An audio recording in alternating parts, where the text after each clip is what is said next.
नमस्कार मित्रांनो, चालू घडामोडीवर आपण आज बघणार आहोत. व्हिडिओ बघण्याआधी व्हिडिओला लाईक अँड सबस्क्राईब करा. राज्य सरकार आणि मायक्रोसॉफ्ट तयार केलेल्या नाई क्रीम OS AI या कृत्रिम बुद्धिमत्ता प्लॅटफॉर्मच्या पदार्पणामुळे महाराष्ट्र तंत्रज्ञान आधारित प्रशासनाच्या दिशेने एक पाऊल टाकले आहे.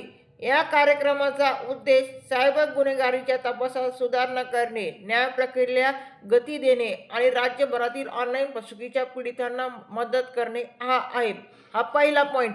दुसरा पॉईंट, आंध्र प्रदेशने सलग 4थ्या वर्षी राष्ट्रीय ऊर्जा संवर्धन पुरस्कार जिंकून ऊर्जा कार्यक्षमतेत राष्ट्रीय स्तरावरील अग्रणी म्हणून आपले स्थान अधिक दृढ केले आहे. अनेक क्षेत्रांमध्ये सर्वसमावेशक ऊर्जा बचत उपाययोजना लागू करण्यात तसेच मजबूत संस्थात्मक समन्वय आणि धोरणात्मक बदलांद्वारे राज्याने केलेल्या सातत्यपूर्ण प्रगतीचे यश निर्देशक आहे. हा दुसरा पॉईंट.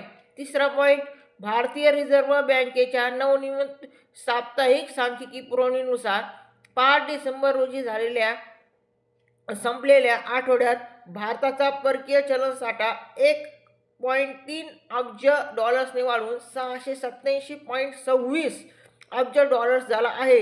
परकीय चलन मालमत्तेत थोडी घट झाली असली तरी ही वाढ प्रामुख्याने सोन्याच्या साठ्यात झालेल्या वाढीमुळे झाली आहे. एकूण साठा सप्टेंबर 2025 मध्ये गाठलेल्या 704.89 अब्ज डॉलर्सच्या आतापर्यंत उच्चांकाच्या जवळ आहे. हे होते आजचे चालू घडामोडी. धन्यवाद.